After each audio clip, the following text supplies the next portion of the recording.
The smoky cantina on Vex Station buzzed with dangerous energy. Alien voices whispered in dozens of languages, while creatures from across the galaxy nursed their drinks. This was not a place for tourists or merchants. Every being here carried weapons and stories of violence. At the largest table in the center sat 3 figures that made even hardened criminals nervous. Thek Moore was a shard stalker, his body made of living crystal that could slice through steel like paper. His kind were born killers, evolved on a world where everything tried to eat everything else. Next to him sat Vixtai, a shapeshifter whose real form nobody had ever seen and lived to describe. The third was Unit 7749, more machine than flesh, a craxy assassin with reflexes faster than thought. These 3 had never failed a contract. They had killed Federation generals, crime bosses, and even members of royal families. Their combined body count could populate a small planet. When they walked into a room, smart people found reasons to be somewhere else. A small, nervous trader approached their table. His hands shook as he placed a glowing data pad in front of them. The Fellerin had traveled across 3 star systems to find killers good enough for this job. The contract pays 50 million credits, he whispered, glancing around to make sure nobody was listening. It should be simple. Just 6 targets. Prevent them from completing their mission. Thekmore picked up the data pad with 1 crystalline finger. His species did not show emotion the way others did, but his body language suggested confidence. He had handled jobs like this hundreds of times before. The holographic display showed 6 figures in military uniforms. Then he saw the patch on their shoulders. The crystal being froze. His entire body went rigid like he had been struck by lightning. The data pad slipped from his fingers and clattered onto the metal table. Around them, the cantina's noise began to fade as other patrons sensed something was wrong. Humans, Thekmore said in a voice barely above a whisper. The word hit the room like a physical blow.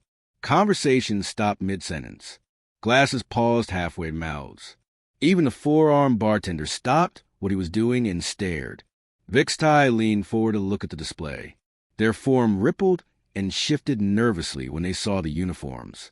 Special operations, they added, their voice carrying a tremor that made nearby aliens edge away from the table. Terran designation, infiltration and reconnaissance unit. Unit 7749's red optical sensors flickered as his combat systems analyzed the targets. His processors ran through thousands of tactical scenarios in microseconds. Every single simulation ended the same way. Contract declined, he announced in his mechanical voice. Recommend extreme avoidance protocol. The Fellerin traders stared at them in complete confusion. These were the most feared killers in known space. They had never turned down a job, no matter how dangerous or impossible it seemed. Yet here they sat, refusing to even consider a contract against 6 humans. But they're just humans, the trader protested, his voice getting higher with panic. Primitive species. They have no natural armor, no energy powers, no psychic abilities. They live for less than 100 years. Their technology is centuries behind ours. Thekmore stood up so quickly that his chair scraped against the floor. Other patrons flinched at the sound. Short lifespan, he said, his crystal body catching the dim light. But they use every second of it to perfect the art of impossible survival. You do not understand, Vixtai added, their form shifting more rapidly now. We hunt the galaxy's most dangerous predators. We have killed beings that could destroy entire armies. But humans are different. The trader looked desperately at Unit 7749, hoping the machine would be more logical. Surely your combat programming can handle primitive biological entities? My programming, the assassin replied, was not designed to process tactical impossibilities. Human special operations personnel do not follow standard combat doctrine. They do not even follow the laws of physics, as other species understand them. Around the cantina, other conversations had stopped completely. Everyone was listening now, though they pretended not to. Stories about human special ops were told in whispers, like ghost stories meant to frighten children. They turned losing into winning, Thekmore continued, his voice carrying the weight of personal experience. They take situations that should mean certain death and somehow make them advantages. I once saw surveillance footage of 6 humans infiltrating a fortress that had withstood siege for 3 years. They did it using garbage and medical supplies. The Kelthera Incident, Unit 7749 said, required viewing for all Craxi military units, listed as psychological warfare rather than tactical analysis. Vixtai nodded, their form stabilizing into something almost humanoid. My kind can become anything, mimic any creature. But humans, they can become anything too without changing shape. They turn their environment into weapons. They turn their own injuries into advantages. They are the only species in the galaxy that becomes more dangerous when cornered.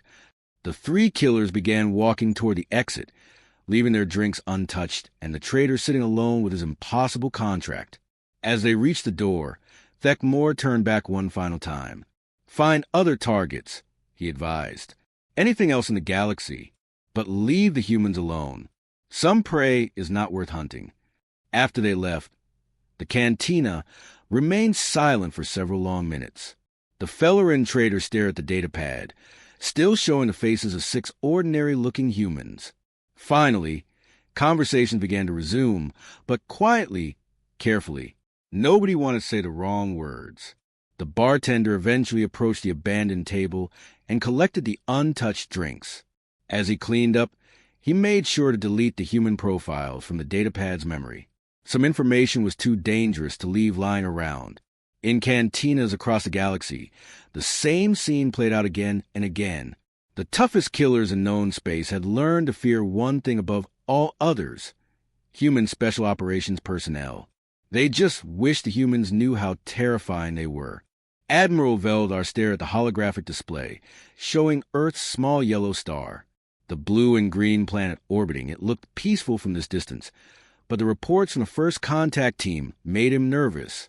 Humans had only discovered faster-than-light travel 20 years ago, yet somehow they had managed to impress the Federation Council enough to earn membership. They want to send soldiers to help with the Kelthera situation, Captain Zeklon said, his 4 arms gesturing at the data files. Command approved their request for diplomatic reasons. The Altarian Admiral's tail twitched with annoyance.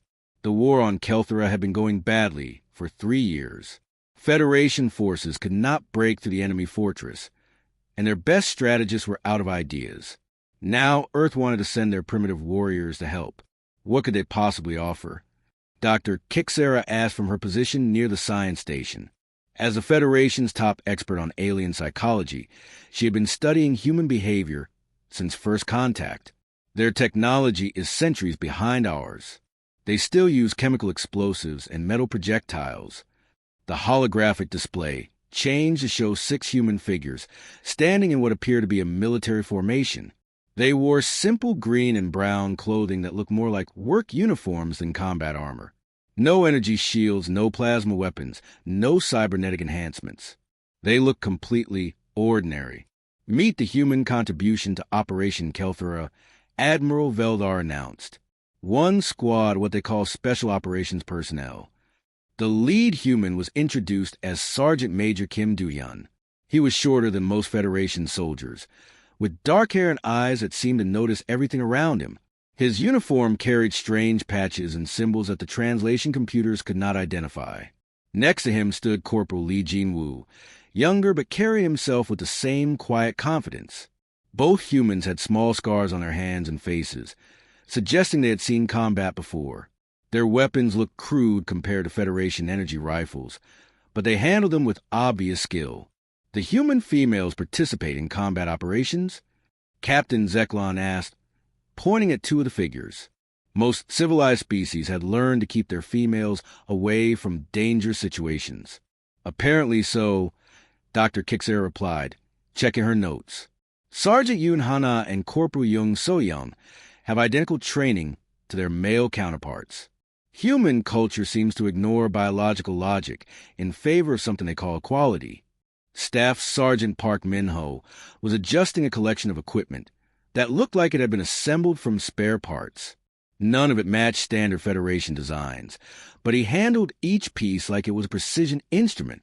Beside him, Specialist Choi Soo-jin was checking what appeared to be homemade explosive devices. Their psychological profiles are unusual, Dr. Kixera continued, pulling up brain scan data on her screen. Most species show standard fight-or-flight responses to danger. Humans seem to have developed a third option that our computers cannot properly categorize. Admiral Veldar studied the brain scans with growing concern. Human neural activity during stress situations looked completely different from any known species. Where other beings showed fear or aggression, humans showed something that resembled curiosity mixed with determination. "What does your analysis suggest?" he asked. "They appear to view impossible situations as puzzles to be solved rather than threats to be avoided," she explained. "Our simulation suggests they will either fail spectacularly or succeed in ways that make no tactical sense." The holographic display showed the humans in training exercises. They moved through obstacle courses that would challenge experienced Federation Marines, but they did it while carrying primitive equipment and using tactics that seemed to ignore standard military doctrine. Sergeant Major Kim demonstrated something called close-quarters combat, defeating opponents twice his size using nothing but his hands and whatever objects he could find nearby. Corporal Lee showed how to create communication devices from broken electronics and medical supplies. "They improvise," Captain Zeklon observed. "Most species follow established protocols, but humans seem to make up new solutions as they go." The female soldiers were equally impressive. Sergeant Yoon Hana completed a stealth exercise by doing things the computer said were impossible, moving through sensor networks like they were not even there. Corporal Young built working weapons from materials that should not have been able to function together. "Their equipment appears primitive," Admiral Veldar noted, "but they use it in ways our tactical computers cannot predict." Staff Sergeant Park was demonstrating how to turn common medical supplies into explosives. Specialist Choi showed how to hack advanced computer systems using tools that looked like they belonged in a repair shop rather than a military arsenal. "I recommend assigning them to base security," Admiral Veldar decided. "Keep them away from actual combat zones. We cannot risk losing Earth's first contribution to a Federation military operation." Dr. Kixera looked uncomfortable. "Sir, their psychological profiles suggest they will not respond well to being kept away from the primary mission. Humans seem to have an unusual relationship with danger." "What kind of relationship?" "They appear to be attracted to it." The Admiral's tail twitched again as he watched Sergeant Major Kim on the display. The human was studying tactical reports of the Kelthra Fortress, and something in his expression suggested he was already forming plans that would make Federation strategists nervous. "Very well," Admiral Veldar said finally, "but keep them under close supervision. The last thing we need is to explain to Earth why their soldiers died on their first Federation mission." On the display, Sergeant Major Kim looked up from his reports and smiled directly at the recording device. It was a polite expression, but something about it made the Admiral feel like prey being studied by a predator. Within 72 hours, that smile would haunt the nightmares of every military planner in the Federation. The fortress of Velketh rose from the rocky surface of Kelthra like a metal mountain. Its energy shields glowed blue against the dark sky, protecting 2,000 enemy soldiers inside. For 3 years, Federation forces had tried everything to break through those defenses. Orbital bombardments bounced off like raindrops. Ground assaults ended in disaster. The fortress seemed impossible to defeat. Deep inside the structure, Federation Ambassador Krixmel waited in a prison cell. His execution was scheduled for tomorrow unless someone could rescue him. Every Federation general agreed it could not be done. The shields prevented teleportation, and any direct attack would result in the ambassador's death. Sergeant Major Kim Do-hyun lay flat on a hill overlooking the fortress. Through his simple optical binoculars, he studied the massive structure that had defeated the galaxy's most advanced military for 3 years. Behind him, his 5 teammates prepared their equipment with quiet efficiency. "Extraction is impossible," General Thonvar's voice crackled through the communication device. "The shields prevent any form of infiltration. Return to base immediately. This is a no-win scenario." Kim continued watching the fortress. Corporal Lee Jin-woo was already unpacking what looked like scrap metal and chemical compounds from medical kits. Staff Sergeant Park Min-ho had his notebook out, sketching structural details that Federation engineers had somehow missed. The humans had been discussing options in their native Korean language, occasionally laughing at suggestions that made no sense to their alien observers. "Sir," Kim said calmly into his communicator, "we need you to create a distraction in exactly 4 hours. You have direct orders to withdraw." "Yes, sir. We'll withdraw after we get the ambassador." The communication channel went silent for several long seconds. Then General Thonvar's voice returned, tight with frustration. "Impossible. How do you plan to penetrate energy shields that can stop orbital bombardment?" Specialist Choi Soo-jin held up a device she had built from Federation ration heaters and salvaged electronics. It looked like a child's toy made from garbage, but her teammates nodded with approval. "We don't go through the shields," she explained simply. "We go under them." The Federation observers monitoring from orbit watched in confusion as the 6 humans began implementing a plan that violated every principle of military science. Instead of trying to fight the fortress, they seemed to be trying to sneak into it through maintenance tunnels that were too small for the enemy soldiers inside. Sergeant Yoon Hana and Corporal Young, So Young, disappeared into ventilation systems like ghosts. Their movements were tracked by thermal sensors until they vanished completely, somehow masking their heat signatures using techniques that Federation scientists could not explain. They moved through the fortress's lower levels, eliminating guards with weapons improvised from medical supplies and communication equipment. The enemy soldiers began reporting strange noises in the walls. Guards found their equipment sabotaged in ways that should not have been possible.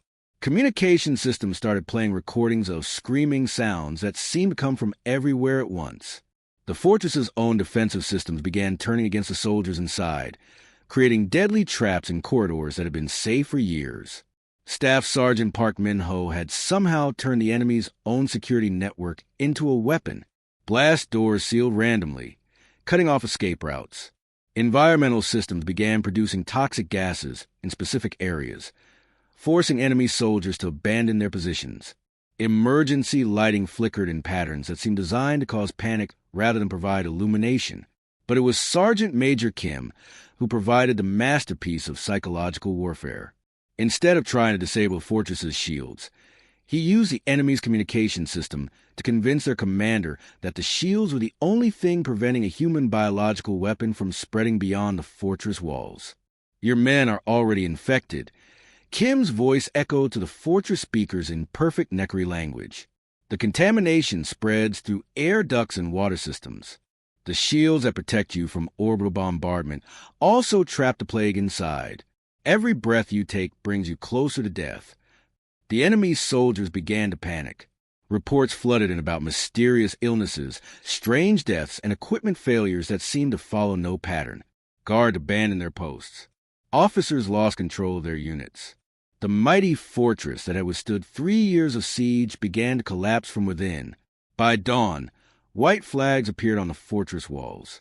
The Nekri commander used every communication channel available to contact the Federation fleet above. His message was desperate and repeated in multiple languages. "We surrender.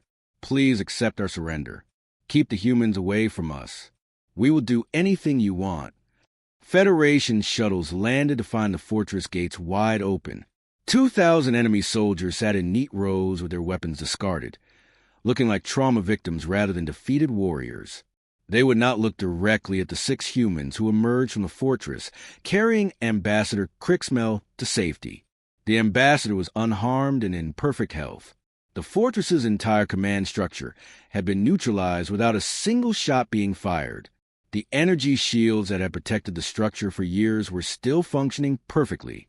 By all logical analysis, nothing should have changed. But 6 humans had accomplished what 3 years of conventional warfare could not. They had not conquered the fortress through superior technology or overwhelming force. They had simply convinced the enemy that resistance was more dangerous than surrender. Federation military observers could only document one conclusion in their reports. Humans did not fight wars the way other species understood warfare. They seemed to rewrite the rules of conflict itself, turning every disadvantage into a weapon and every impossible situation into an opportunity. The Kelthra incident became required study material at every military academy in the galaxy. But no amount of analysis could explain how 6 humans with primitive equipment had defeated an impregnable fortress using nothing but creativity and determination. Some victories, the analysts concluded, were simply beyond rational explanation. The Obsidian Syndicate paid Raxtel more credits than most planets earned in a year. As a Vorth's shapeshifter, he could become anyone, anywhere at any time. His assassination record was perfect across 47 different star systems. No target had ever survived an encounter with him. The contract seemed simple enough. Commander Park Minho, formerly staffed Sergeant Park on the Kelthra mission, now led a human advisory unit on Proxima Station. The target sat alone in the Federation embassy garden, reading what appeared to be an actual paper book. He looked completely relaxed and unarmed. Raxtel had killed Federation generals surrounded by bodyguards. He had eliminated Craxi warlords in their own fortresses. He had even assassinated an Altarian prince during his coronation ceremony. One human reading a book should have been effortless. The shapeshifter materialized from the shadows behind Commander Park, his form shifting into perfect killing configuration. Razor-sharp claws extended from fingers that could punch through starship armor. His body became dense as metal while maintaining perfect silence. The attack lasted exactly 17 seconds. Federation security found Raxtel 3 hours later, sitting motionless on a garden bench. His eyes stared at nothing, and his mouth moved silently as if trying to speak. The medical team that examined him reported complete psychological breakdown. The only words they could make out were impossible angles and weapons that should not exist. Commander Park was discovered still reading his book at the same garden table. Security officers noted that he had somehow acquired 17 pieces of high-grade Vorth technology arranged neatly beside his teacup. When asked about the incident, he simply said that someone had tried to interrupt his reading time and he had applied standard de-escalation techniques. The Vorth shapeshifter spent 6 months in a psychiatric facility before he could speak coherently again. His final report to the Obsidian Syndicate consisted of one line: "Do not engage human targets. Ever." 2 weeks later, Unit 5521 accepted a contract to eliminate Corporal So-Young during a routine cargo inspection on the freighter Stellar Winds. As a Craxi death machine, Unit 5521 was worth more than most starships. His combat systems could process thousands of tactical scenarios per second, and his armor could withstand direct hits from ship-mounted weapons. The human appeared trapped in the cargo bay, armed only with maintenance tools and surrounded by shipping containers. Unit 5521 sensors detected no advanced weapons, no backup, and no possible escape routes. His combat programming calculated a 99.7% probability of mission success. The freighter security system recorded the entire encounter. The footage later became required viewing at galactic military academies, though most analysts still could not explain what they were seeing. Shipping containers somehow became guided missiles. A simple plasma torch was converted into a directed energy weapon that cut through Craxi armor like paper. Most disturbing was how Corporal Jung moved through the cargo bay. She seemed to know exactly where Unit 5521 would be before he arrived there. Her actions appeared random and chaotic, but each movement placed her in the perfect position to turn his advantages into disadvantages. Unit 5521 survived the encounter, but his combat programming required complete reconstruction. His final transmission before emergency shutdown was logged by the freighter's computer.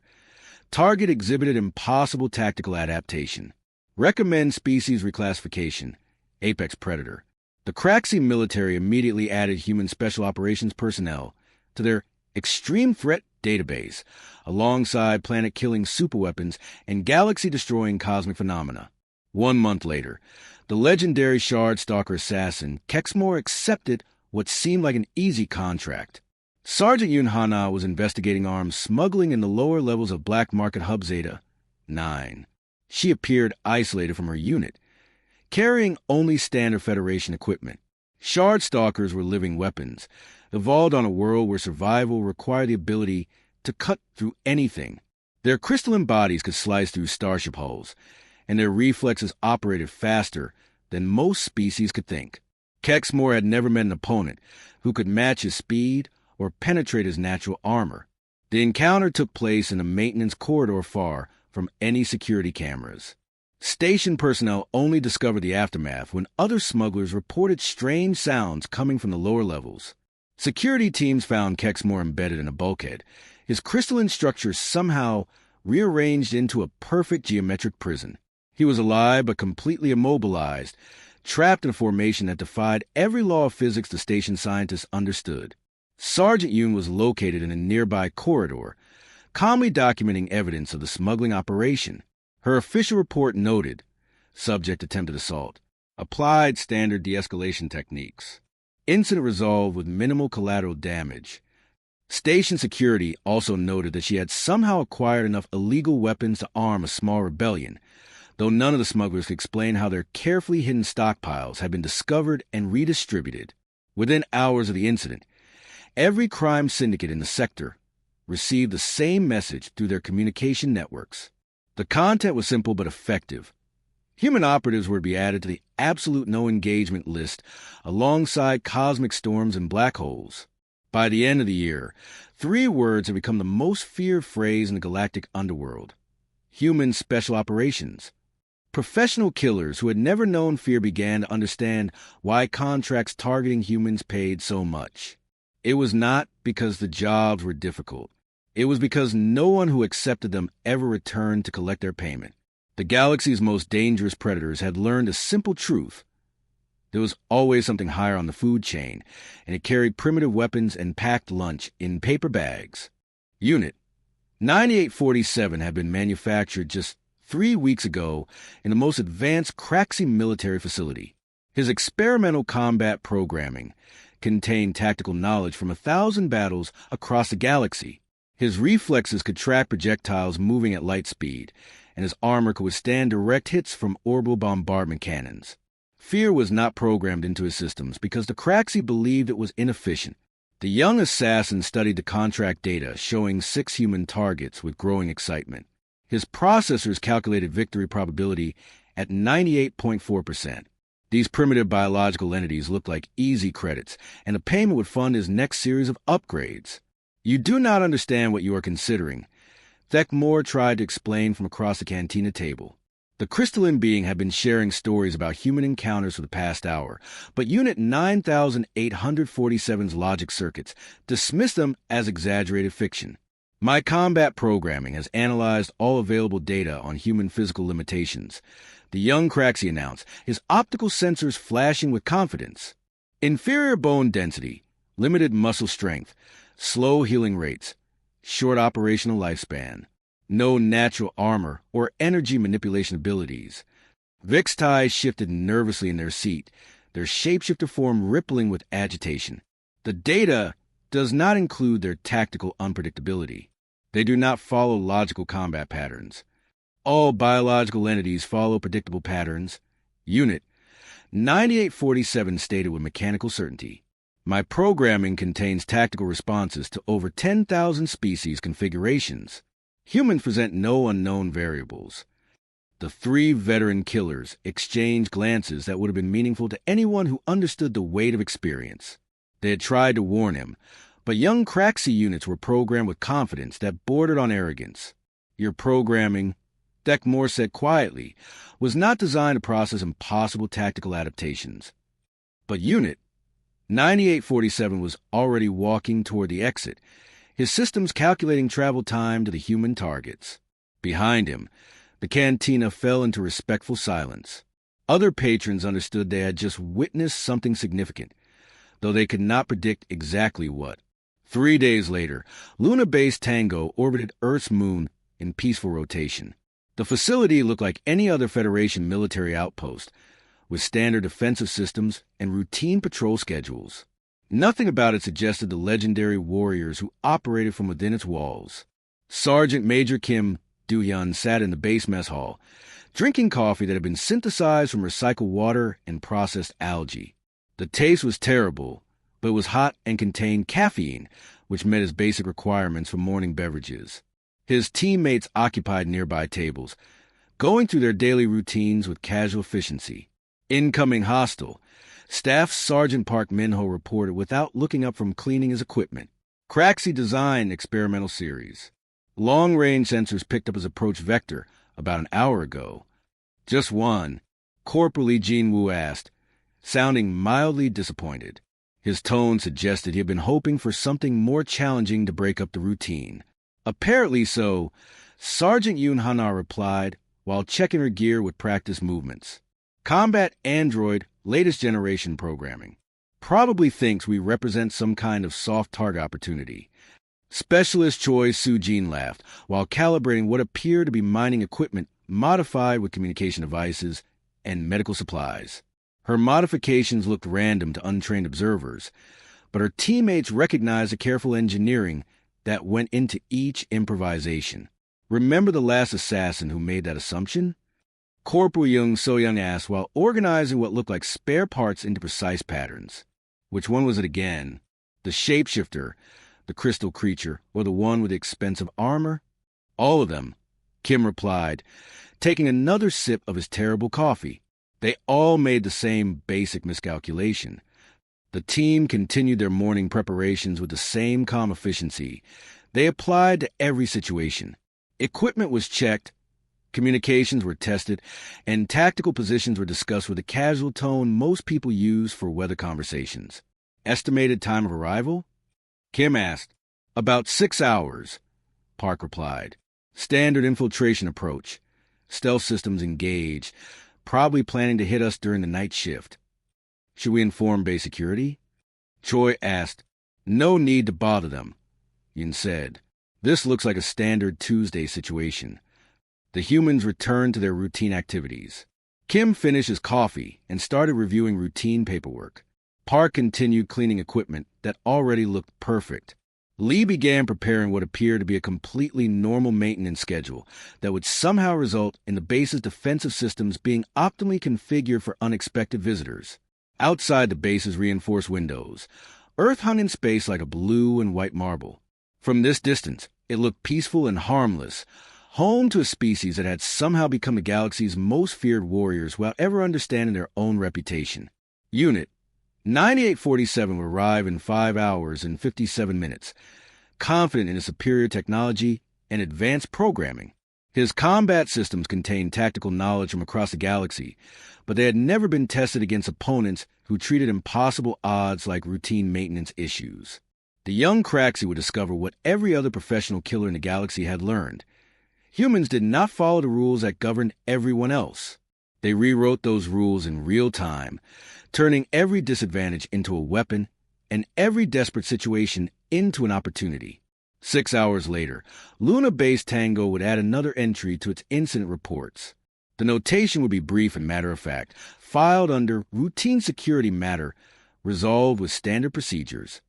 Across the galaxy, in cantinas and crime syndicate meeting rooms, the unspoken rule will be reinforced once again. When humans were involved, even the toughest killers found somewhere else to be. The apex predators had learned to fear a species that complained about bad coffee and treated legendary combat scenarios like paperwork.